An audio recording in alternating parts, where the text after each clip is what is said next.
I get a thumbs up if you got the recording message, Karen. Great, thank you. So welcome everyone. Welcome to our second engagement after the great panel from last week.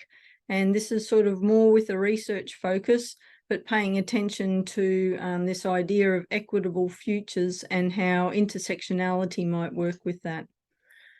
The name given to me is Lisa Hunter, and I want to acknowledge the country where I am. It's the unceded country of the Bunurong people. So I want to pay my respects and acknowledge them, as well as all the people of the Kulin Nations where the Monash campuses operate and where some of you might be tonight. I also pay respects to their elders past and present as the traditional custodians of these lands, skies and waters. And I also pay respects to the First Peoples of the lands where you might be from. If you'd like to do what a lot of people seem to be doing now on Zoom in terms of acknowledging what country you're in the chat there. And also to any First Peoples joining us now, welcome, and I pay my respects and acknowledge that it always has been Aboriginal land. And as we inquire and debate and learn ways to honour and support diversity, embody inclusion, address inequity, act respectfully, I believe we really should start with honouring First Nations first as the oldest living continuous culture on earth in what we do in research, teaching, community engagement and living. So I think there's lots of scope for what we can do in the future. This is the second of two panels, as I said, addressing intersectionality to work towards more equitable futures, and it's hosted by the Faculty of Education at Monash University, specifically the research theme, Educating for Diversity and Inclusion. And this panel brings together experts across the research in policy and practice to examine how the concept of intersectionality might advance equity, inclusion, diversity and anti-oppression within education. And we talk about education, both formal and informal. This date also marks the anniversary of the UN Declaration on the Rights of Indigenous People, also known as UNDRIP. Yet, we're still working conceptually as well as operationally in terms of our ways of knowing, being, doing and valuing here in Australia. They're still falling quite short in attending to human rights on just one identity marker, that is towards our First Peoples, let alone intersectionality. So I know that it's quite a big ask to think about how and also do intersectionality, but we have some very experienced people to talk about that today. And just before I hand over to Dr. Karen Lambert, who is going to be facilitating this section, I also wanted to point out that in terms of on the Monash website, it's important to recognise the work that's under the faculty research theme of educating for diversity and inclusion, and encourage you to look at the webpage, which I'll put in chat in a moment. You might like to explore a lot more information about the depth and the breadth of the work that's done there. And for tonight, to specifically consider this idea of intersectionality, when the panel is talking about their experience and their expertise, I want to first of all come back to where this idea of intersectionality came from. And as many will probably say, Kimberly Crenshaw, a Black African-American woman in 1989, was using it or talked to it to speak back to the racism in white feminism within the field of law. And as Crenshaw talks about, and as is on your screen, so I quote, "It's just a metaphor for understanding the different forms of inequality or disadvantage which sometimes compound themselves and create obstacles that are often not understood in conventional ways of thinking about anti-racism or feminism or whatever social justice advocacy structures that we have." So she talks about it being a prism for understanding certain forms of problems. So with that in mind, I would like to invite Karen to take over now, and thank you all for coming. Thank you, Lisa Hunter. I would like to also acknowledge the people of the Kulin Nations, the Bunurong people, on whose lands I'm speaking from this evening, and welcome all our participants as well as our panel members, which I have the pleasure of doing right now. So I'm just going to name the panel just so that they can feel a little welcomed and a little warmed up.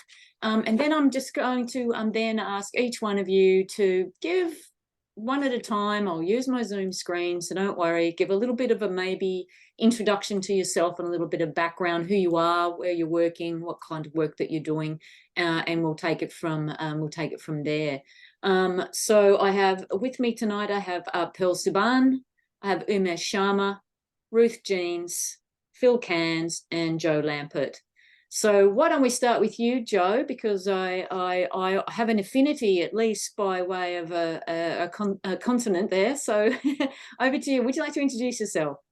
Sure. Thanks, Karen, and thanks, Lisa Hunter, as well. And I also will begin by acknowledging the people of the Kulin Nations, and particularly that I am on Wurundjeri country, the unceded lands of Wurundjeri country today. So I thought I'd just introduce myself in an intersectional kind of way. I am professor of teacher education for social transformation in the School of Education, Culture and Society. I'm also acting head of school at the moment. But just to introduce myself a little bit more personally, I am this decade, I'm white. Both of my parents are Jewish, and so we all haven't always been considered white, but this week I'm white. I'm certainly privileged. I'm a straight cis woman. I'm a secular Jew, and I'm a Canadian Australian and sometimes an Australian Canadian. Okay, that's it, everyone. We can go home now. Now we get it. It's solved. What a wonderful introduction. Thank you so much, and welcome. Why don't we shoot over to you, Phil, who is a PhD representative here tonight.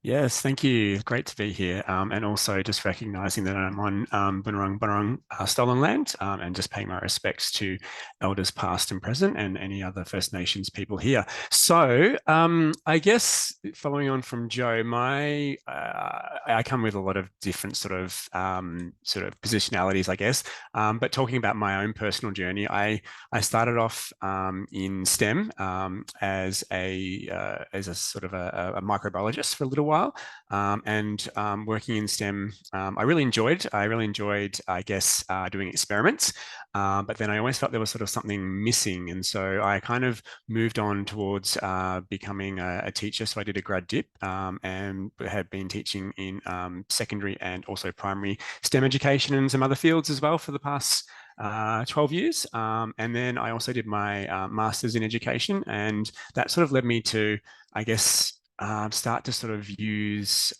research and academia to start to sort of think about the reasons as to why I kind of felt a little bit like something was missing from STEM. And so that kind of led me to now my PhD studies, which I won't go into too much now. I'll leave that for a little bit later. Yeah. You can't give away all your secrets to That's right. These sorts of things. How about you, Pearl? A good panel member, a very stoic, traditional approach you've got there with your social justice lenses. Tell us a little bit about yourself. Oh, thank you, Karen. I come to you from the land of the Wurundjeri people.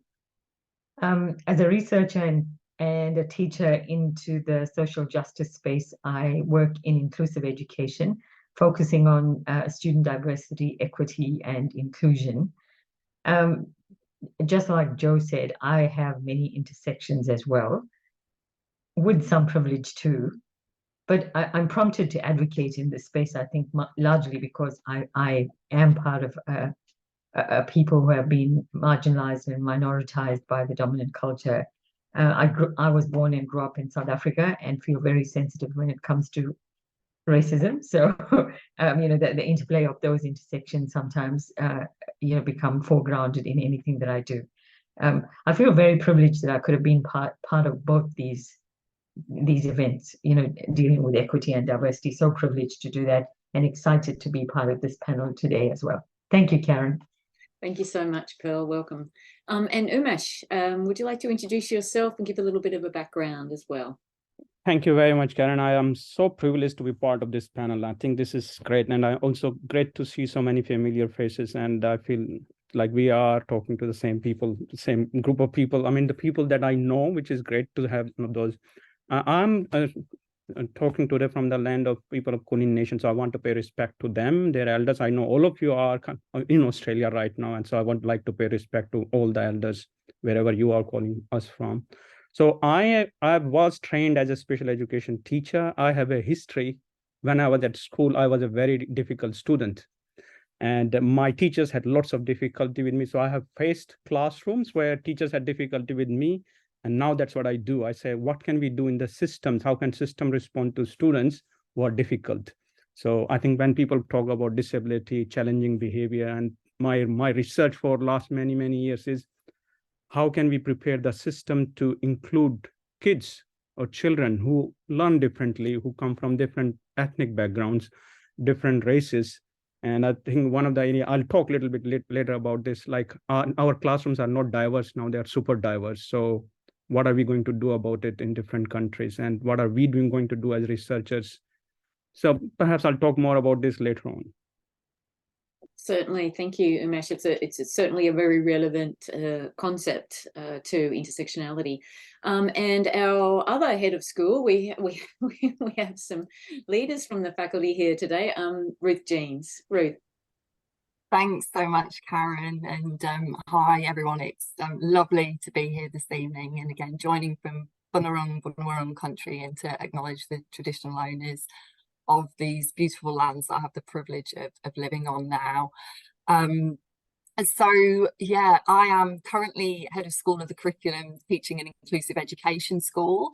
But my research is really focused in on the sport context, and I guess in terms of my sort of background and my journey into research into equity and social justice issues really comes from coming from a working class background, trying to play sports as a girl and a young woman, particularly trying to play sports particularly associated with men and masculinity, so rugby and cricket, and having ambitions to be a professional elite athlete in both, and finding that wasn't really very possible or accessible for me. And then doing a degree in English and sport at university, and thinking, oh, I'll go into media and do sports journalism, and finding also there that that's not really an easy pathway to kind of get into, and then falling into academia and finding there was a place in terms of researching these issues and highlighting the inequities. And then progressing on that journey from the UK and moving to Australia 13 years ago, and being able to continue to research and broaden my horizons in that space. So hopefully I can talk a bit more about that as we move through the panel. Thanks, Karen. Thank you.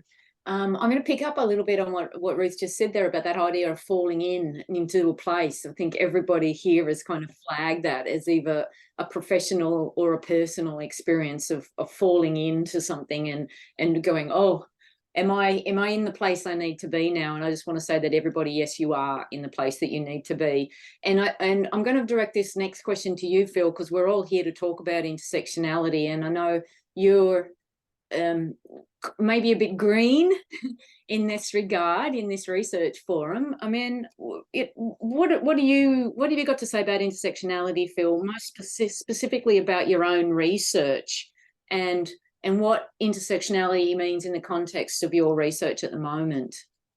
Yeah, thanks, Karen. Yeah, I am probably a bit green in it. I'm sort of just starting to really sort of immerse myself into the sort of the concept of intersectionality. In the sort of, I guess, what led me to it was that I felt this kind of this feeling of not fitting in STEM, and being sort of like at odds with like my different sort of positions as a queer person and as also a STEM person. And so this kind of led me into my research into sort of wondering if other people sort of felt that way, and sort of and how these sort of positions of mine sort of intersect and how they sort of play out in these fields. And so I guess what I'm looking at in my research is I'm exploring the experiences of queer students and faculty in Australian post-secondary STEM education. And I'm really mindful and interested into looking at, I guess, how queer people sort of navigate these places and focusing on, I guess, things like their social, spatial, and temporal landscapes in STEM to understand what their personal journeys are and what led them to where they are now, and sort of the obstacles and successes they've encountered. And so in this particular research, intersectionality is really central, and it gives me a lens to actually look at STEM fields, because STEM has traditionally been very, I guess, heavily dominated by sort of a positive view, very objective, some might say, and, Eurocentric, white, Western, that kind of stuff. And it doesn't leave any room for anything else. And so with sort of an intersectional lens and borrowing from, queer and feminist theory, I'm sort of hoping to try and disrupt that a little bit. And so really sort of challenge those sort of systemic things that sort of have led to, I guess, queer people not feeling welcome in these sort of environments. And so, by applying an intersectional lens, I'm hoping to sort of unpack some of those systemic inequalities to actually make it a place that's more open and welcoming for everyone. Yeah.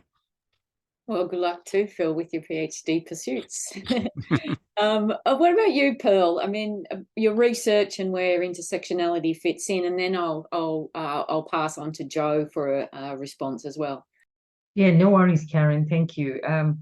It's just like Lee pointed out at the start. The whole concept of intersectionality was first coined by Columbia professor Kimberly Crenshaw, and she was a legal scholar and evidently embedded this within critical race theory in the late 1980s. I think it was 1989. And it's just referring to that interconnected nature of our social identities, so the ways in which different social strata such as race, gender, sexual orientation, disability intersect, so we're thinking about how an individual's opportunities and experiences change on account of those intersections. So people may not experience oppression or privilege in the same way because of that interplay of those factors. So a woman of color, for example, may experience different forms of discrimination compared to a white woman, or a person of color who identifies as LGBTIQ+, may face very distinct challenges that are different to people who might be outside their racial identity or sexual orientation. So I think intersectionality kind of brings in these identities. It's complex because it's underscoring the importance of that cumulative identity, and it's taking into account the oppression and the privilege. So it's a little bit of so many things, your race, gender, etc. And what we'd like to do in our own research here is to encourage possibly a more holistic and nuanced perspective of that. I mean, it's a term bandied around in research, as you'd know, Karen, many times, and we talk about it a lot. But yeah, I think that's what it boils down to for me anyway. Yeah. Thank you. And Joe, what about in your research? You indicated you've done quite a bit of research in the past and in various places. Have you used intersectionality in that research, and what does it mean to you? Yeah, absolutely. It's kind of foundational. So I actually love, Ruth, you're talking about falling into academia. I fell into academia as well. So I've been teaching Indigenous education for a really long time, probably, I hate to say it'll age me 25 plus years. And then over the last 15 years, my research and also what I've been doing has mostly had to do with preparing social justice teachers. So running big social justice teacher education programs. And now I'm doing a lot of work in teaching shortages, and intersectionality is foundational to all of those areas, because still I think, the more things change, the more they stay the same. Our teachers really, we all probably default to stereotypes. One might even say racism, reasonably often. And I find that I think that intersectionality stops us in our tracks. It's kind of an alarm that goes off that once you know it, you can't not see it anymore. So once you know that there are these intersecting identities, that the experiences, for instance, of a wealthy Black woman may be different from a poor Black woman, for instance. So even within social identities, you can't not see it anymore. And it becomes less easy, I think, to default to what can be racism, really. Yeah, for sure. The idea of, you know, something that you can't unsee. It's really resonated with me quite strongly, and I'm going to guess in some of your work, Umesh, with people with disabilities, this is something that is very visible, that very much can be seen. What about in your research? Have you engaged with the term intersectionality? Umesh, your microphone's on. Sorry, Karen. No worries. First thing I have to confess that it came very late in my vocabulary. I mean, I was not even reading that literature for a very long time. And I must say that, you know, when I started the research in this area, what I realized that, okay, children with disability, their inclusion, that's what we should be looking at. And I think I was making a huge mistake, because what I realized, each child is very different. So disability is such a broad concept. And then you talk people on a spectrum, like on a disability. But then within this, there are so many multiple spectrums. Like, you know, a child could be coming from just to give you an example, think about a child has a disability coming from India, and, you know, you want to include that child in a school system. Here in Australia, we make a huge mistake if I say Indian child with a disability, because India is so huge. So in India, like coming about north of India, you speak different languages. South of India speak different languages. People may have some people might be very rich, other people might be very poor. So within such a small concept, like there are multiple constructs you talk about. So then I started thinking about perhaps there is a mistake we are making when we talk too much about intersectionality. There are individuals, and each individual is different. So I started looking at the system. What do we do? Like the people who respond to intersectionality in our school system, they need to be thinking differently. So then we started thinking about how can the system change. So you treat the individual person as someone, you need to get to know that person really well. And then how do you do it? Individual teachers can't do it. Then we started talking about collective efforts. So everyone in the school who have different diversities. And then I think our research is now looking at it takes a village to create inclusive classrooms. That's what we are talking about, where we say actually it's not one person, it's a range of people coming together to look at that individual person or individual student. How do you respond to their needs? So I don't know if I have answered your question, but I think I took you on a long journey to explain the ideas. That's okay, but I found another question that I was going to ask you later that might be opportune. I mean, you might not have engaged with the term in the past. You've been invited here because you're someone who is new to engaging with it in some way. Where do you see the possibilities in disability education for a concept like intersectionality? Lots of places. I mean, the one thing is we need to start thinking about, I mean, when I teach, I use two slides. One slide is that we say all kids with disability, they are the same. I mean, that's what I say. But if you go to any classroom, everyone is different. So if you look around, even in this room, if you look, everyone is very different.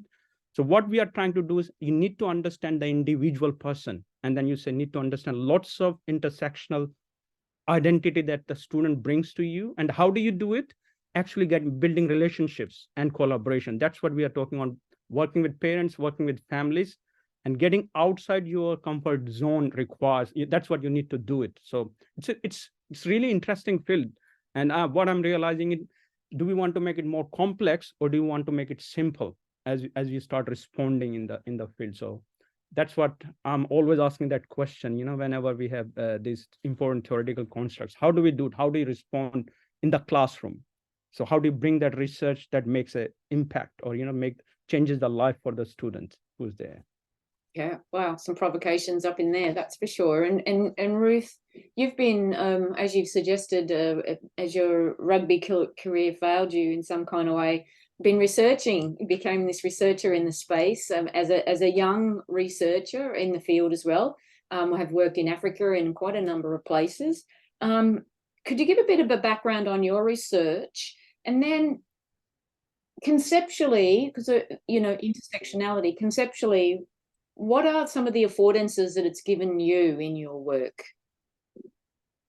Yeah, thanks, Karen. So yeah, as I mentioned, my research is really located in the setting of community sport, and I'm really interested in this space as somewhere that can potentially support broader sort of social and health policy agendas. But within that, I guess really recognizing that for sport to kind of do that work and to have a positive health impact and have a social impact on society, it needs to be inclusive and welcoming. So I've looked at this across multiple dimensions over the years, but I guess in just trying to summarize my research, it's really been about exploring how sport contributes to and reinforces various aspects of social exclusion. So I've really come with a sort of exclusion lens firstly, and then tried to look at, well, how do we transform sport as a setting to make it more inclusive and equitable to potentially be able to have these different health and social benefits. So moving on in terms of your second part of your question, Karen, and conceptually, what are the affordances of intersectionality? I think the affordances are huge. And again, if I look at my own research, particularly in the earlier days, a bit like Umesh, I was probably later coming to the table with the notion of intersectionality. I've tended to work with sort of siloed conceptual and theoretical thinking in looking at discrimination and exclusion. So I've used, ableism to look at the experiences of young people with disabilities. I've used feminism to unpack gender relations within sport. I've used queer theory to look at issues of homophobia within a sports setting, for example. But I think in terms of conceptually, what intersectionality has provided me is the tools to become sensitive to the multiple oppressions and the power imbalances that are really at work, and that people within the sporting space are going to experience simultaneously. So again, so taking that to my own work, I've done a lot of work looking at women and women's involvement in sport and gender relations in sport, but with a kind of singular conceptual lens. We would say that, women are actually making significant grounds in disrupting male dominance within sport over the last few decades. However, if I kind of take the conceptual tools provided by intersectionality, you can see it's certain types of women that are really benefiting from equity and inclusion agendas. So, basically people like me, white, middle class, able-bodied women, are really making significant grounds within the sports space. But as soon as you apply the intersectional lens, you can see the oppressions that still exist within the context of gender and other forms of oppression. So I think in terms of affordances, conceptually, for me, intersectionality lets me have a real nuanced exploration of discrimination and power imbalances that just aren't readily revealed when we take these sort of singular and siloed theoretical approaches to like exploring oppression and exclusion. So I think that's me for that one. Yeah, very well professed, Professor Ruth. Phil, dare you follow up? I mean, you obviously saw intersectionality. I remember having struggles with you. What theory are you going to use in your PhD? And you're all like, every theory. So, like, how have you drawn on intersectionality, and what has it brought for you in your work, in your projects? Yeah, and following on from Ruth there, I guess it's a lot, but I kind of sort of agree with a lot of what Ruth said. In what I'm looking at, I guess intersectionality is a way of drawing on, queer and feminist theories to really, I guess, break down some of these barriers between, silos of categories and identity and things like that, to try and, fit people into these neat little boxes that you can then, get like statistics and numbers, and then, go off and, all this kind of stuff, and it looks good and whatever. But it's really, I guess it takes out doing that takes out like the human element of things. And so humans, we're very complex, we're very messy, we're very nuanced, we're very contextualized and subjective. And so intersectionality is a way to, I guess, break down some of those sort of categories that we sort of try and stick to that actually are quite limiting, and then sort of I guess the sort of the traditional paradigms of viewing these categories actually then reinforce, perpetuate these inequalities even further. So it's just kind of continuing on. If we don't sort of break the system, we're just going to kind of, you know, perpetuate the system. We can't sort of cobble it together and try and patch on something. We need to sort of break it all to really sort of, I guess, try to fix some of these really big social issues that we have. And so it's intersectionality is more sort of like a powerful analysis tool that helps explore these factors that, I guess, when you look at you know, positions and like talking about, you know, race, gender, sexuality, all these different things, they don't just sort of add up on one another. They actually sort of interact as well. So it's not just like there's a cumulative effect, but then also there's sort of this interaction, and you can't just think that because one person experiences you know, marginalization or oppression in one particular setting, that's going to sort of follow through to another setting. And so intersectionality is a way of sort of dealing with that. And I guess also just what Joe said before about once you see it, you can't unsee it. And so it's a way of looking at, I guess, some of the things in the research that really need addressing, and I guess drawing attention to those things that like, you know, alarm bells are going off, like, why is anyone looking at this? Yeah. The old alarm. Thank you, Joe. You've got us going there. We're good to go. Look, I think probably what we've seen from our discussion so far is that most of us have been working in this space. It's gone by different names, right? It's disability, it's feminist studies, it's queer studies, it's inclusion, it's exclusion. Interesting that Ruth takes an exclusion lens when we're all talking about inclusion, and maybe that's a good thing or not. Equity, equality, images, no images. I guess I'm going to throw to you, Joe, because you've been researching in this space and led off with such an intersectional kind of explanation of yourself. I mean, is intersectionality simply getting this revitalized as being the new next best thing? Well, first of all, it's not that new. As Pearl has said, you know, it goes back to 1989. So it's actually not that new. And I guess I would resist the notion that a theory can become outdated.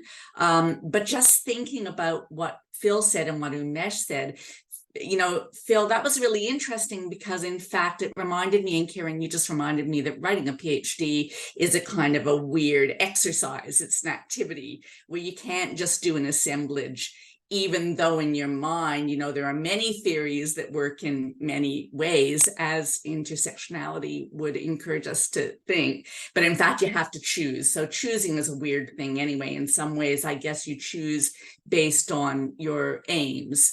And what, you know, how you're going to drill down on that piece of research, I suppose, in some ways. And then, Umesh, I was thinking about what you were saying about, you know, do we want to make things simple, or do we want to make things more complex? And that, I think, is a super interesting question, because life isn't simple, I guess. So the attempt to simplify things is a really also a you know, a kind of a false task in some ways, although there's beauty and joy in trying to nail it. So I get that as well. I'm not sure if I'm quite answering the questions. I don't think it's a new thing. I think in reality, you know, as other people in this room have said, it's just directly related to anti-oppressive theory, to queer theory, to anti-racism, to social justice theories, even to social constructivism, I suppose, to lots of things. So it's not new. If it works, I guess it certainly isn't doing any evil in the world. I would say the only theory I would say we should throw out are theories that ended up doing some evil in the world. I don't think it does any evil in the world, so I don't think it needs throwing out. Well, thank you. That's good. Phew. Look, but I think there has been a bit of a lineage, and there's been a stop-start. I'm not quite sure. It seems to be in some of the sports circles that Ruth and I are in at the moment. It's popping. Intersectionality is popping up as a be sure to take this approach in your projects. And so I know we know that it's there, and I'm guessing, you know, stakeholders are maybe seeing it at new times in new kinds of ways, and may or may not have these understandings. And I guess over time words change and the nuances of these words change. And Ruth just mentioned that she tended to think more about this exclusion kind of term or concept. I mean, for you, Pearl, and then Umesh, what kinds of, you know, terms or terminology have you traditionally leaned into? Has it always been in intersectionality, or has it been in the background? What's been in your foreground, and, you know, like what's the give and take in there? Thanks, Karen. You know, like I mentioned earlier, I grew up in South Africa, and one of the things that we often refer to, there were so many strikes and protests in regard to, you know, the multiple marginalized populations we had there. And the experience of discrimination often was associated with oppression and, by contrast, domination. So, you know, those were two terms that were part of my lived experience, you know, the idea of being under a certain oppressive government and then being subjected to the dominant culture and race group at the time. So I think maybe those were the two ideas that I was thinking about as I listened to the others as well. But, you know, a lot of the work that's done in intersectionality started in the United States, as we acknowledge the work of Crenshaw as well. And, you know, that very famous double consciousness idea was famously discussed by Du Bois in the context of the African-American experience. So I think that's another one probably that and it's very old. So, you know, maybe some of these terms might be as old as racism itself. So I don't know. Then it goes back all those way. And it's just, I suppose we need to be thinking in terms of these compounding disadvantages that are faced by people who experience intersectionality. And, you know, just sometimes there's this vulnerability. I know that I experience that sometimes when you are confronted with inequity. So it's a challenge. I heard someone talk about multiple jeopardy the other day, and in regard to the same concept as well. So it's like Joe says, you know, it's evolving. It's not, it doesn't stay the same. It's not a static concept. It's fluid. It's moving. It's a good thing that that's happening as well, because it means that it's reacting to the circumstance, and that's what we want. So it's so good that we're talking about it too. We definitely don't want to throw it out. Terrific. Thank you. I think we're pretty much sold on the idea, and I do like a little bit of a history that comes along with the term along the way as well. And Umesh, you've already mentioned that you're kind of relatively new to this conceptually and this idea. I guess if you were to take on an intersectional lens in your work, what might you do? What might you do differently, given what some of the people have been speaking about today? Thank you, Karen. And actually, we have taken it. So there is an ARC project that we are doing, and the idea for that came from, we started talking about inclusion, then we talking about who should be included, who's in, who's out, and then we started talking about looking at in the Western world, the cities have changed. Because of immigration, lots of people are coming from all over the world. Our classrooms are different now.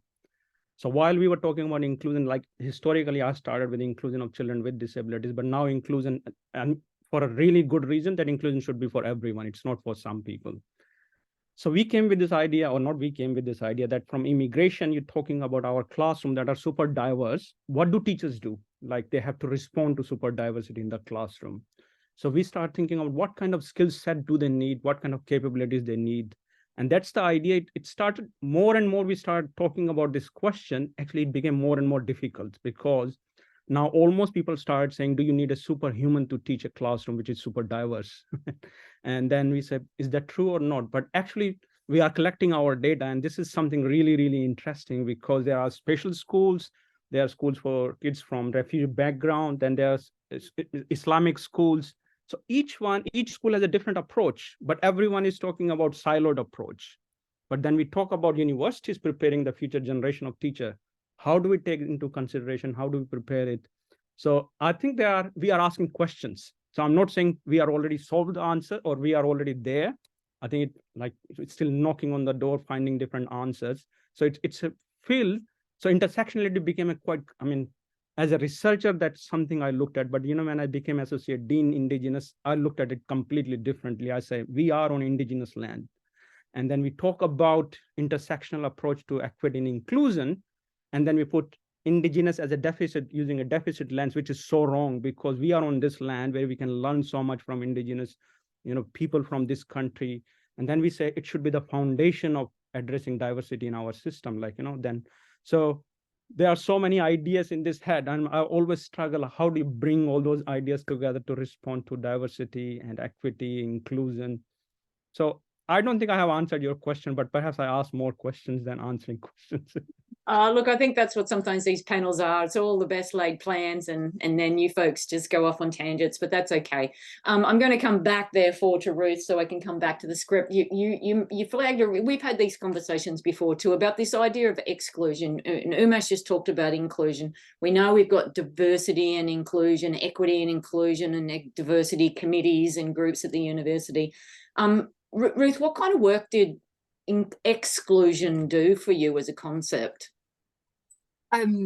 Yeah, I think in terms of exclusion allowed me to sort of really sharpen my focus on the I guess the systems of power and oppression at work. It really kind of made me hone in on, thinking about just basic questions of who's excluded, why, by what are those sort of processes, what are those mechanisms that are contributing to people not being able to be part of, whatever space it is. In my context, looking at sport. So I think it was, for me, it was more productive looking at that lens to really see about what needed to be changed and transformed, than from flipping the other way and working from this idea of inclusion, where particularly in the sports sector, it was very easy to use inclusion and go with this sort of everyone's welcome notion. We're inclusive without really unpacking the dynamics to sort of explore, well, actually only some people are included, and why is that happening? So I found exclusion a much more sort of productive way to really call out the discrimination, I guess, and call out the privileges that were existing in the sporting space. But I think as well, just in terms of terminology, this is a really provoking question in terms of making me reflect on, okay, what terms do I use and why, and in what spaces? And the sector itself is much more in tune with terms like diversity management, and those sorts of kind of labels.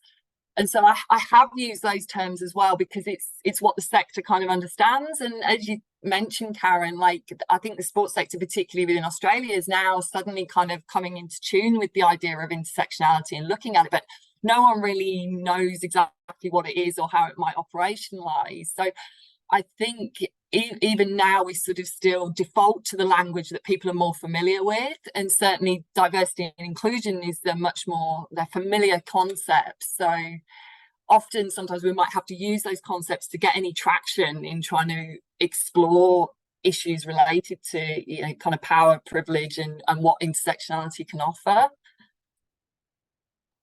Yeah, I mean, yeah, that just is a nice segue too into thinking about, well, how does one design a research project with intersectionality from the start, so we can be thinking about what we want to do and what we want to see as the outcome, but how do we do it in a design process? And I thought we might have a bit of a conversation around research design and intersectionality now. Because I'm guessing that a number of our viewers are perhaps interested in the potentialities of research. Phil, I'll start with you, because like you're in the space right now. When you were thinking intersectionally about your research, how did that work with your methodologies and your methods that you used? Yeah, so I guess methodologically, it was all about, I guess, collaboration and working with people to sort of find out what's going on in these spaces. And so it wasn't a sort of this idea of me as a researcher going to this space and, looking at these people and not, I guess, working with them. And so I guess methodologically, yeah, it was all about sort of what methods, I guess, and sort of things that I can use to sort of collaborate with these people to get sort of, I guess, tell their stories. And so I looked at using sort of narrative inquiry as a method and doing in situ walking interviews. And so it was really focusing on my collaborators' stories, whereby we sort of wore cameras and we walked around in their particular spaces and talked about their experiences, and really connected with like the social, spatial and temporal aspects of the space to really sort of, I guess, bring to the forefront this idea of intersectionality, that people are very complex, and, you know, depending on the context that someone's in, it sort of changes their positions and looks at sort of, you know, things like their marginalizations and their oppressions, but also their privileges as well. And so these sort of walking interviews were very sort of, they were structured in a sense, but they were very also unstructured. And so we kind of went where we felt like going, and where we sort of, you know, where we felt we were being led to, and sort of that sort of brought in these sort of moments of like, you know, some really like poignant moments with emotion, things like that. So connecting to these, you know, embodied experiences. And so I also did a part of my research was doing a autoethnography, or retrospective autoethnography, where I actually interviewed myself walking around these spaces to really sort of position myself within the research and really sort of question my I guess my experiences and how they relate to what I'm doing now and where I am now and why I'm here now, kind of thing. And so that was a way of me introducing sort of an intersectional approach to that.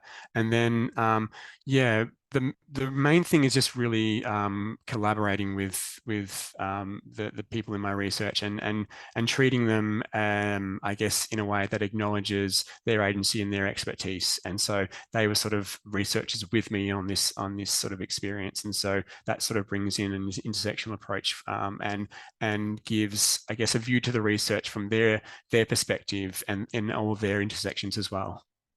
Yeah, thanks, Phil. I mean, some creative ways in which to begin to actually make your methodologies and your methods intersect as well. Before I jump to Ruth there, I might just ask you, Jo, in some of your work, do you have any kind of methodological insights that you might be able to share in your research?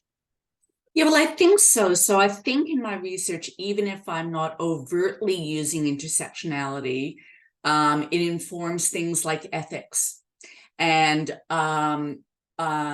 you know, and how I might draw up an interview schedule or how I might rate a survey, just the knowledge that, you know, of how important it is to avoid things that will come at essentialized and kind of one identity answers. But also, Phil, you're making me think about, I think one of the benefits of using, of knowing I'm more like you than like you. I'm not as much like you. I've got things in common with you, but I have this difference as well, is the overtly political. I was thinking about what Ruth was saying in terms of language, what we're all saying.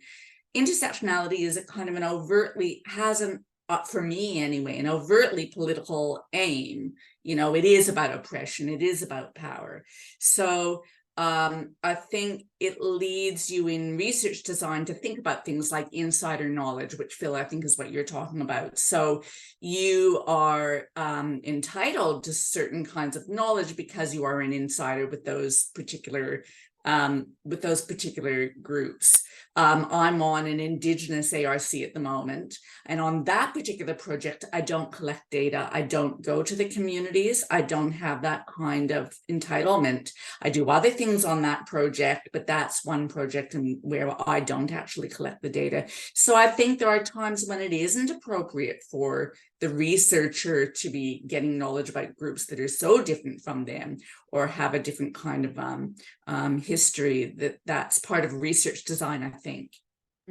Yeah, for sure. And I think Pearl, I wonder if you've got something to just contribute to that with regards to diversity of voice and diversity of experience in your work. It's been quite central.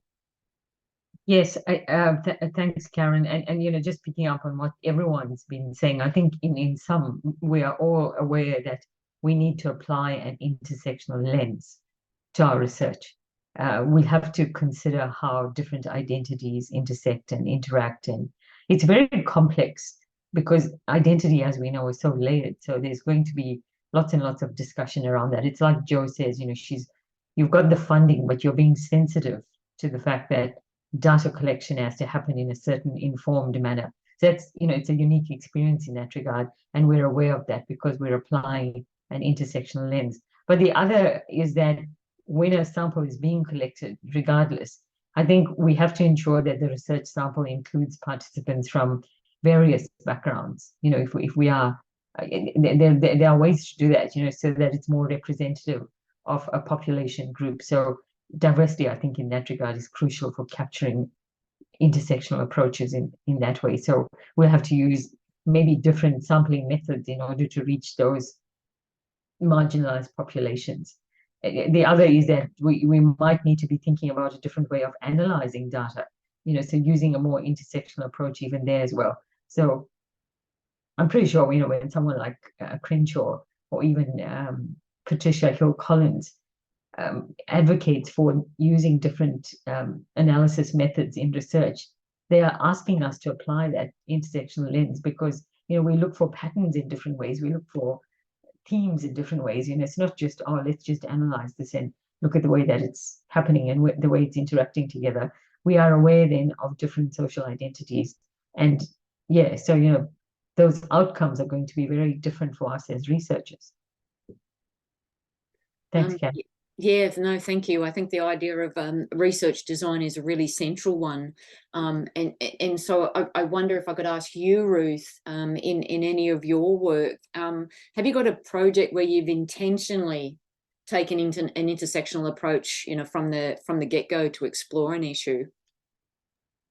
Thanks, Karen. Yeah, I think there's probably a few, but the one I'll probably focus in on was a research project I engaged with cricket and looking at experiences of young people with intellectual disabilities in cricket settings and within mainstream cricket clubs.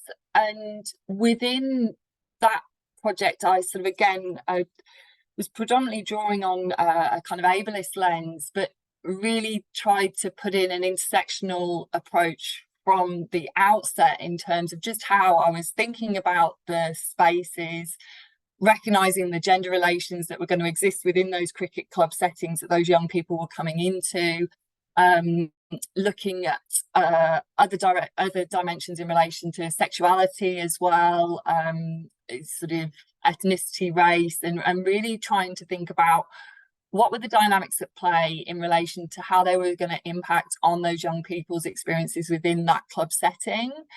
And I think doing that really revealed sort of certain tensions in terms of how those young people were integrated into the club, and particularly highlighted that whilst some of the young men had quite positive experiences of that integration and were kind of welcomed into the setting and were able to demonstrate particular sporting abilities that allowed them to feel welcome, to feel included. Particularly for the young women coming in, it was just a sort of a totally different experience. And I think without that intersectional lens, a lot of that might have been missed, because it was sort of initially, when kind of talking and working with the young women, they were, positive about their experiences. It was great to be able to play cricket. It was great to be able to have the opportunity, and that sort of definitely kind of echoes a lot of young people's experiences of working within a mainstream club. But when we started to unpack them a bit more, it became apparent, that they felt they were encountering sexism, but they weren't necessarily able to sort of recognize that initially. And then there were certain things that the club was doing where it was just obvious that sort of gender wasn't being considered in terms of how they might be supported in their experiences. So they were being sort of put into mixed teams, but weren't having facilities being made available to them. So there was just this expectation they'd turn up and the young men would be able to change in their facilities, and the young women would just sort of have to sit outside and wait. So there was all these kind of inequities, I guess, that kind of got highlighted there once we put an intersectional lens onto the research. And again, in terms of outcomes, I think that then can lead to sort of policy implications that can be much more nuanced and can speak to sort of intersectional challenges when you can feed that through the data. and really start to sort of unpack those different experiences and indicate, you know, what is good and what is working well for everyone, but also highlight that for some of these young people, this context isn't working at all, and this what might need to be considered. So I think it can then, really lead to sort of intersectional thinking to inform better policies and practices going forward as well. Yeah, thanks. So I guess I'm curious too then about how those young people's experiences, how did they get talked back to, say, the cricket club, the local club they were in, or was it by way of policy? Were there any direct implications of your work there for that club? I think there was definitely implications in terms of, you know, some of the obvious things that I actually sat down with the club committee and sort of talked through this sort of summary of the research findings, and just saying, you know, these basic things about not having changing facilities or not, you know, not factoring in, like we talked about some of the things that they think about in relation to how they supported their women's teams. And I was like, why are you not doing that within this space of disability provision? And it was sort of like a light bulb moment of like, oh, you know, we're so focused on things like access and facilities and resources and things. We hadn't even considered that might be a thing. So I think in terms of just sensitizing the club committee and the people involved in the club to these sort of multiple forms of discrimination that were happening did lead to kind of changes in practice. But certainly I think the bigger impact was talking back up to sort of Cricket Victoria in this case, and kind of saying to them about trying to, instead of just seeing disability provision as this holistic thing, actually recognizing the multiple intersections that were happening in that space. And it wasn't enough to just sort of think only about disability access. Yeah, thanks, Ruth. I think that's a really solid example for most of us to kind of get our teeth into and go, oh, I know, I've seen that happen with this thing and with this thing and with this thing. Oh, maybe I have been doing intersectional research, or maybe I haven't named it or done it as such. And I guess I'd like to just shift now into sort of some of the challenges and opportunities. If we were going to think about what good research is, we're all talking about the benefits of voice and working on the margins and oppression. Thanks, Pearl. Damn it, oppression, erasure, disadvantage. We've talked about all of these big ideas, and I guess I'm going to throw this one to you, Jo, head of school and all. And I mean, what's your vision of good research that would include intersectionality? I've only been head of school for like 4 days. Say it again. What's the question again? What's my definition of good intersectional research? Well, I think it boils down again to the ethics of any kind of research. So no research that doesn't take into account how people are situated in the world, how people are culturally, socially, politically constituted, by their histories and by history in general. So I guess an avoidance of simplification, I suppose, is my answer to that question. Yeah, super. Thank you. And Umesh, I've just heard that the ARC has awarded you $250,000 for your latest disability. No, it's just a joke, right? It's not yet. It's your wish list ARC, right? Around disability and intersectionality, because you're now a convert. What does it look like? You've got your chance now to pitch it. What do you think? What would you be able to do? So this is the panel of experts. Thank you. Thank you very much, Karen. So I think as I talked about, I mean, the reality is our classrooms are now super diverse.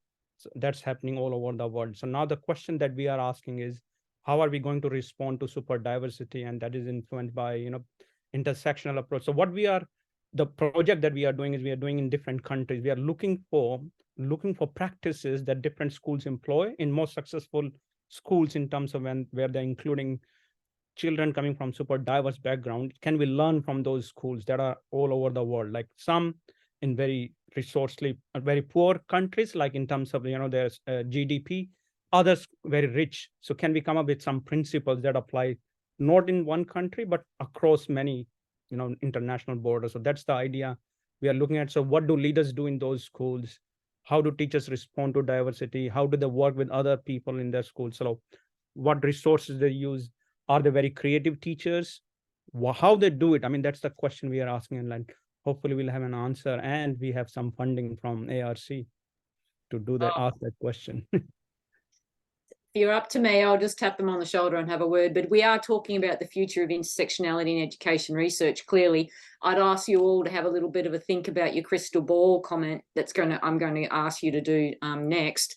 How do you envisage, and this is for everyone, so have a little think, how do you envisage intersectionality shaping the future landscape of education research? What would be your predictions? Well, Pearl, what do you think? The crystal ball, Karen. Thank Come you. on, you got a crystal ball there? I think in addition to what everyone said already, to produce inclusive, equitable research, maybe the first thing is to craft a diverse research team. So assembling a research team that reflects diverse perspectives, those intersections that we talked about can possibly help us identify those biases and have a broader range of perspectives that's being considered. The second might be even, to look at the other side of the coin, use inclusive sampling techniques that similarly represent that wide range of perspectives, because there are people who are going to experience those intersections in very different ways. So paying attention to those groups that are marginalized and minoritized by the dominant culture makes research even more compelling in that space. Like I said earlier, applying an intersectional lens when analyzing the data. And I think just being culturally sensitive, because I think whether we are analyzing or collecting or even beginning research and even shaping a research question, all those protocols should be very sensitive and inclusive. And, we are trying very hard, and it's so promising even within our faculty to become more culturally competent. And I think we need to be thinking about how to do that better when we talk about our research as well. So even just reporting more inclusively. Someone mentioned earlier about, ethical consideration, and that's of course paramount to everything that we do as well. So, I think just being aware of those intersectional frameworks and lenses and applying that to research is going to, just yield better results. Thanks, Pearl. Crystal balls are always hard to work with, and so we've got someone who has their finger on the pulse, and I'm going to throw this one to you, Phil. This is intersectionality as a lens. You talked about positivism, you talked about STEM, you said it was pretty white and straight and cis. How is your research going to reshape the STEM landscape? Crystal ball. Well, big blue sky is going to tear down the whole system and replace it with something that's more inclusive and equitable for everyone. But baby steps. So perhaps maybe just really questioning some of these practices and systems in STEM that I guess lead to these marginalizations and oppressions of different groups within STEM. And once you start to question things, you then start to sort of think about, well, why is it like that? Does it need to be like that? Is there a better way of doing things? So yeah, really looking at, I guess, breaking down some of these binary categories and barriers and neat little boxes, and, putting things in and reducing people to data and numbers and things, and just really sort of, opening it up to, the messy possibility of human experience, rather than trying to keep it all neat and tidy and everything. Yeah. Oh, thank you very much. And there goes STEM. Whoops. What a shame.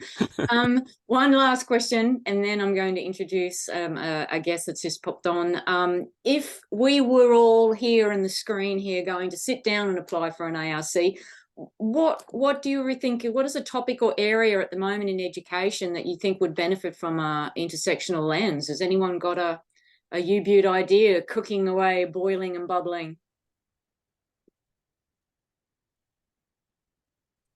Joe?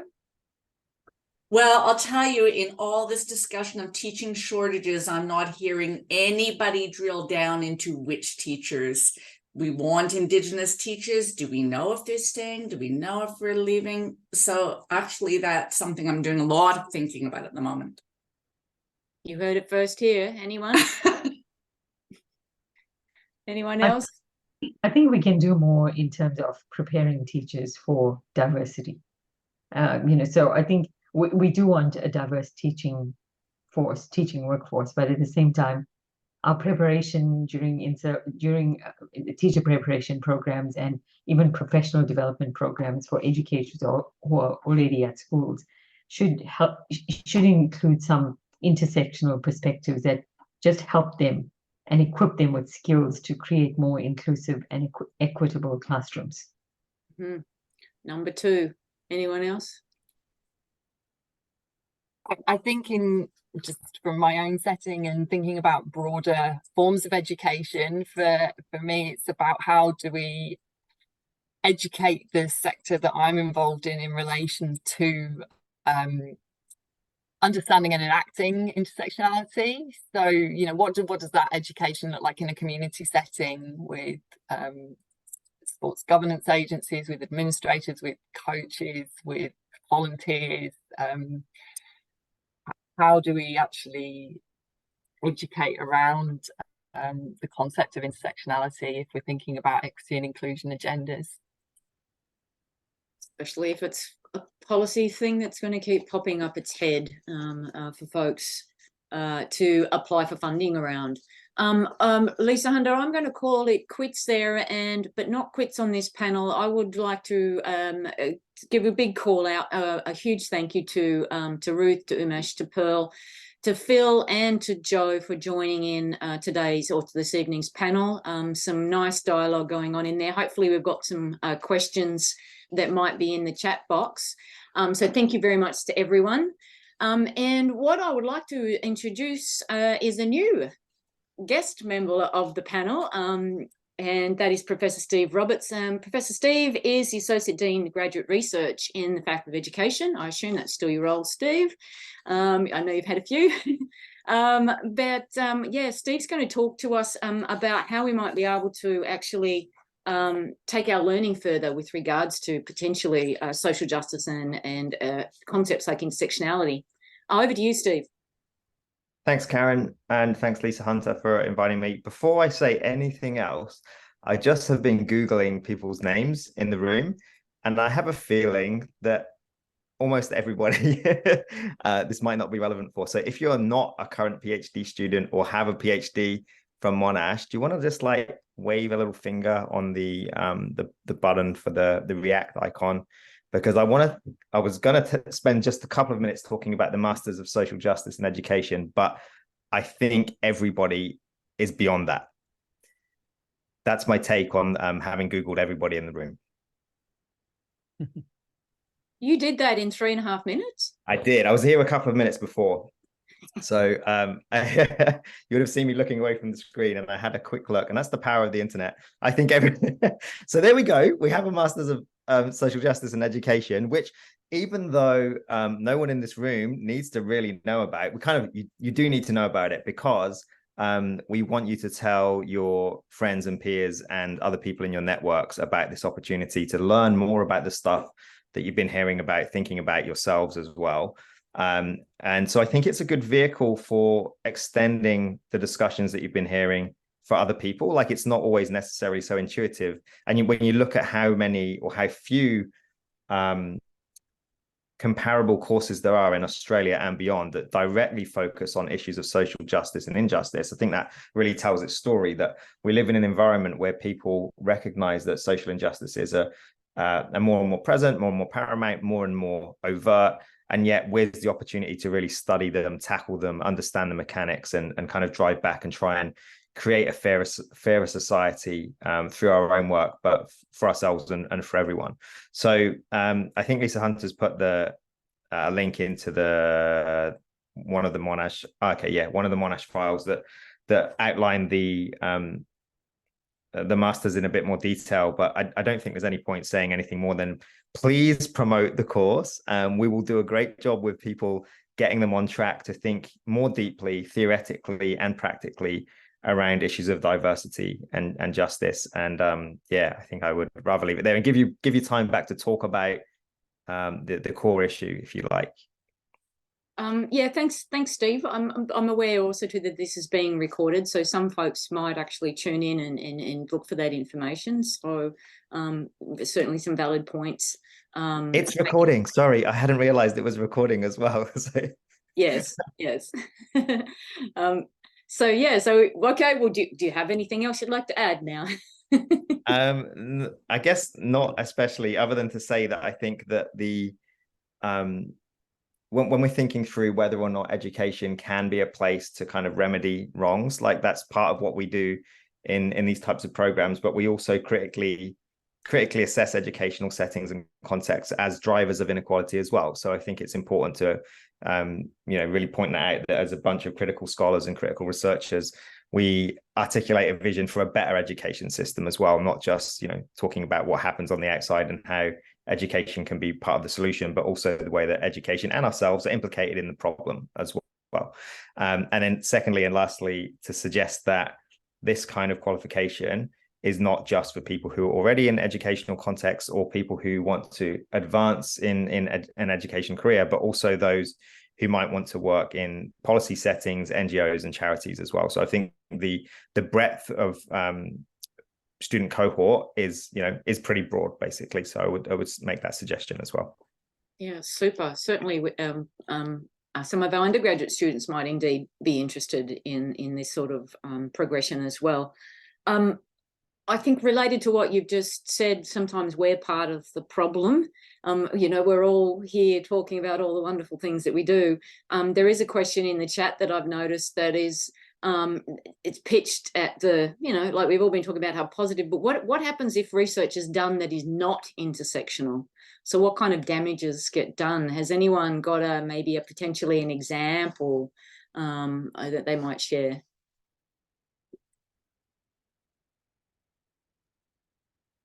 Joe? Well, there are a gazillion examples in Indigenous education and Indigenous research, and probably everywhere else as well, of research that is so deficit oriented that people end up thinking, that all Indigenous people are the same, or that there is an answer to closing the gap. To give a really explicit kind of example.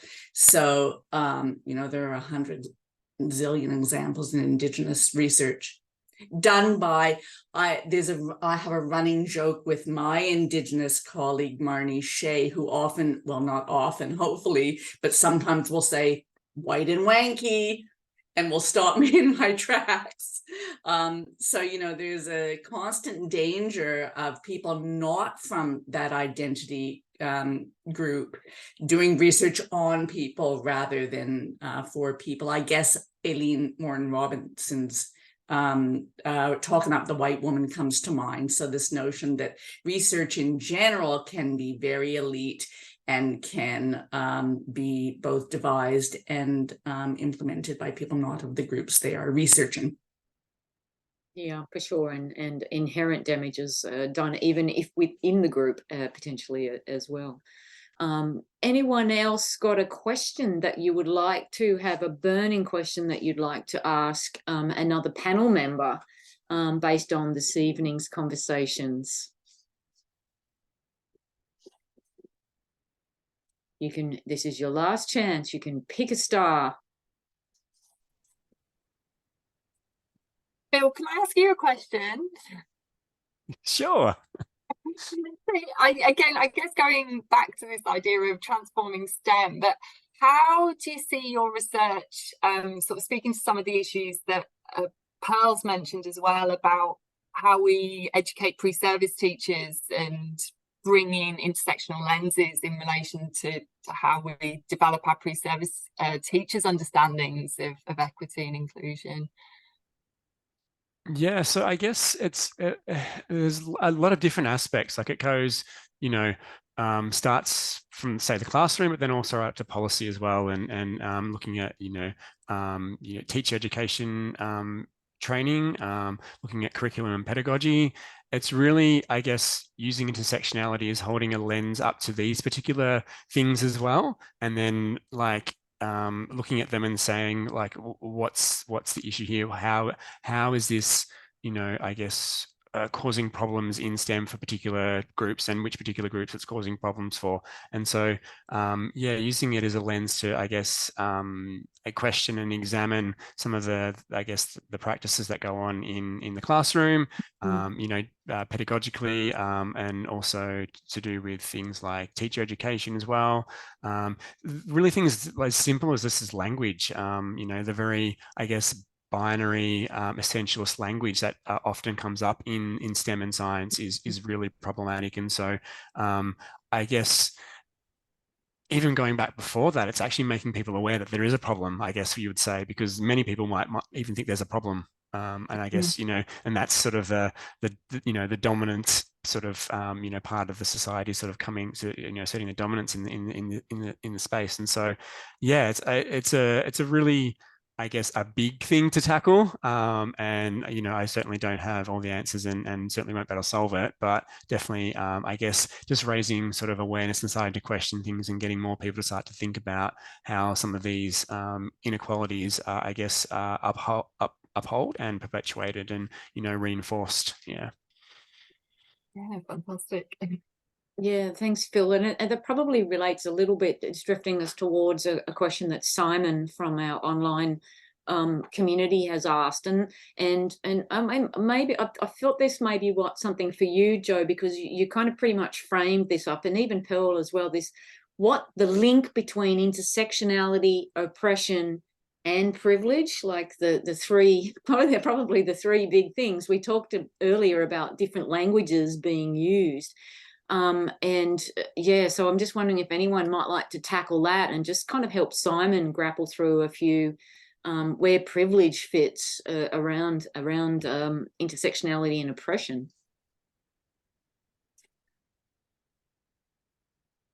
You've stunned them, Simon. Well done. Well, one thing that's coming to mind is what, you know, I suppose what, you know, when Raymond Williams talks about unpacking language, there are also a lot of First Nations people and other people too who talk about not just using words that mean nothing, like social justice, for instance, which can mean nothing at all because everybody says they do social justice, I guess. And it becomes a kind of a sweet word. There's an American First Nation scholar whose name is, I think, Leah Sagbalian. I'll have to look it up and get the spelling correct on that. But a lot of people talk about sweet words. So I guess that I'm not sure that this is what you asked, but one way to use intersectionality in a way that recognizes oppression and doesn't reproduce oppression is to make sure we're using it in precise ways and knowing what it means and not just using it as discourse or language. I'm not sure I answered that well at all. But I think adding to that, Joe, as well, I think privilege is also involving self-reflection. Because if we reflect, and when I talked about my own intersection as well, there's intersections of privilege as well. Because if we reflect on our own social identities, then we will consider those disadvantages. You know, so we often identify with the disadvantaged intersection. You know, so the racial identity or the gender identity or whatever. And so I think privilege can be addressed by thinking about our own experiences, how that might be shaped by intersections, different forms of privilege, in other words. And like Joe says, just exploring the work of scholars and activists in the area who have contributed to that, so that, you know, our minds are probably a bit more active when we think about privilege. Well, often privilege is about oppression, and often oppression is about privilege, right? As well. And Steve's going to weigh in and maybe contribute. Sorry, I know I'm not a panelist, but I can't resist just adding all right. One tiny thing for Simon. So on his point about privilege, I just wanted to say that there are debates. Of course, there are debates. So yeah, this is a highly debated idea as well. You know, whether or not intersectionality travels well as a concept is one thing, and certainly whether or not we should study up in terms of privilege. And there is a kind of split, I guess, in the US context at least, and some scholars really want to hold tight to intersectionality as a study of interlocking oppression and not looking up and studying up. But other scholars have made a case for the ability or an agenda to study up so we can better understand what happens in terms of oppression as well. So I just wanted to flag that there was a debate there, but and some people really don't like the idea of intersectionality as a form of studying up, but others do use it as a way of studying privilege to unpack the power of privilege. That's all. Thanks. We've actually had a couple of links to that. I think some of your conversations, Ruth, about identifying power and asking questions of it. Probably relate and resonate in there. We've got another. I just want to check in, Lisa Hunter. You've changed the slides. Does that mean I can keep going and I've got until like all night, or because we have another couple of questions, if that's okay? Yeah, no, that's fine. I just thought I'd give you a reminder of the time, and that we're in question time anyway, so that's great. You're on track. And there's a couple of questions still in the chat there with Simon using intersectionality, so could bring in another guest speaker. Great. Sign them up for next year round. Hey, we've got a question here from Aish with regards to action on the ground. Challenging stereotypes and bias for more inclusive environments in schools and schooling. Would anyone like to answer that? Maybe Umesh, that's probably up your alley. I can do that because most of my research is changing attitudes. So I think one of the research that we talk about, why do people continue to have stereotypes? And one of the things we need to do in teacher education, be honest, and let people share their stereotypes rather than avoiding it. Let them talk about the concerns they have. The thing is, if we know what they are worried about, why people don't want to be in those classrooms, they don't want to be creating a classroom that are very inclusive for them, we first need to know it. So research that we know is, if you don't talk about it, we are not going to address it. That's the first thing. The second thing is, people need to be in those environments. Proximity changes your attitude. If you are start teaching in those difficult schools or schools there where you think, well, I don't want to teach a students with highly challenging behavior.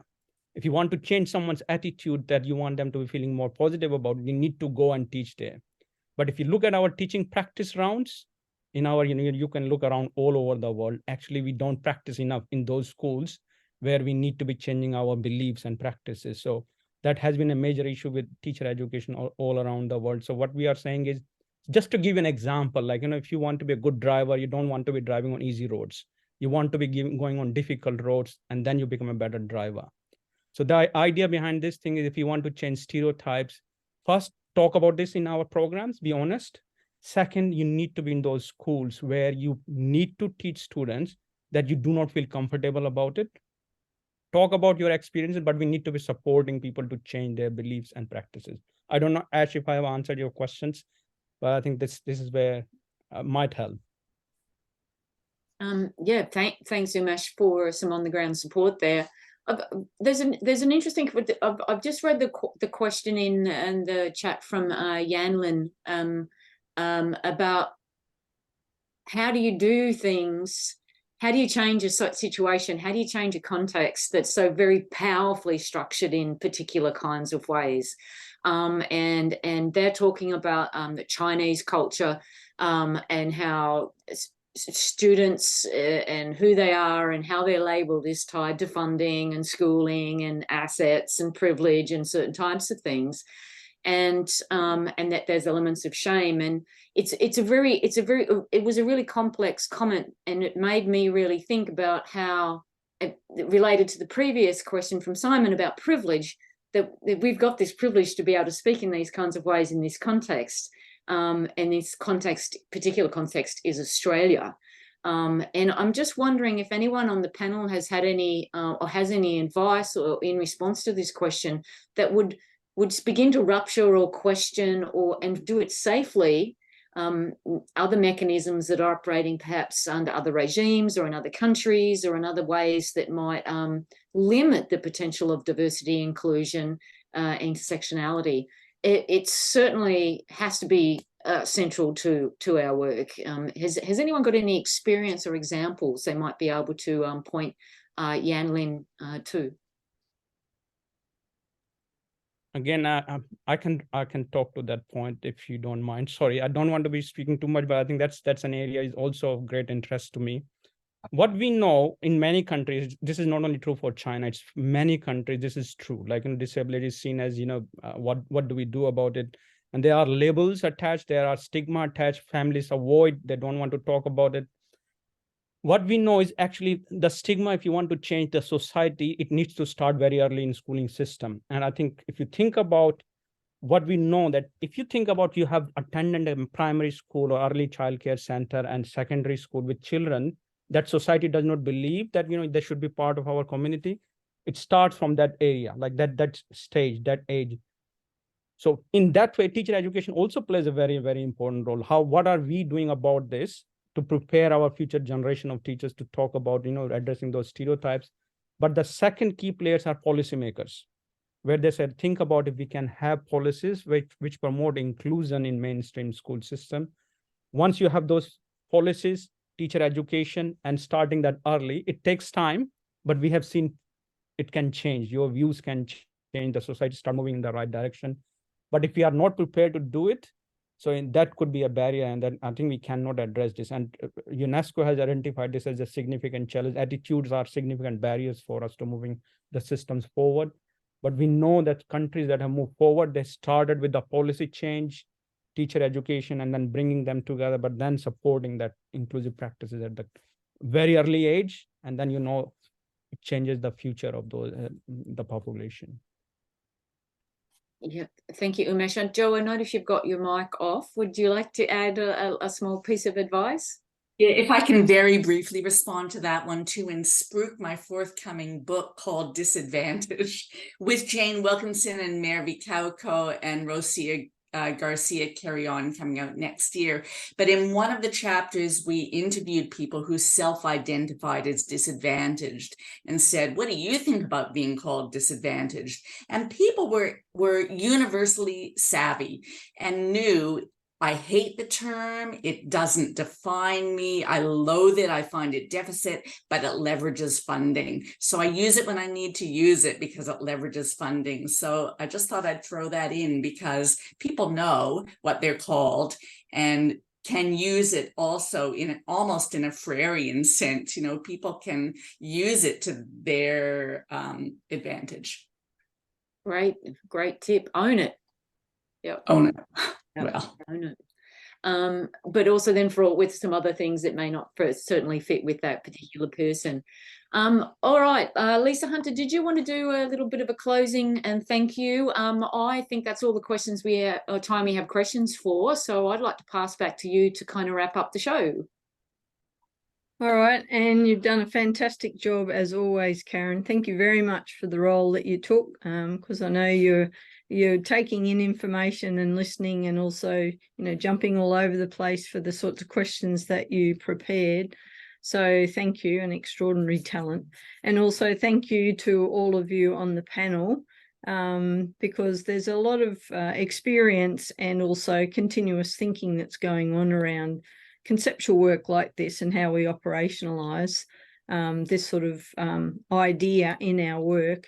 And I really look forward to ongoing discussions, not just amongst yourselves, but we've started that, but also with many others in the faculty who are very interested in, and their work is around equity, diversity, inclusion, anti-oppression, that we might be able to think about how we can build a greater capacity by simply coming together. But of course, it's difficult getting people together sometimes. Anyway, I really appreciate some of your experiences and your sharing of those, and some of your advice or ideas. And thank you also for Steve coming in. We were hoping that there would be a lot more people from industry, from education, NGOs, government, etc. But maybe that will be in the recording. As at the policy level, they're very much the people who will be doing significant work around social justice. And we hope that anyone who's doing that sort of work will link with us as either research partnerships or ongoing discussions, such as what we're doing with Sport and Rec Victoria at the moment. And we'd really appreciate from everyone as well if you'd look at the QR code there and just fill in a quick survey. I'm sure you all hate them by now, but they're one of those things that we've got to tick the box to ensure that we can continue to do these things.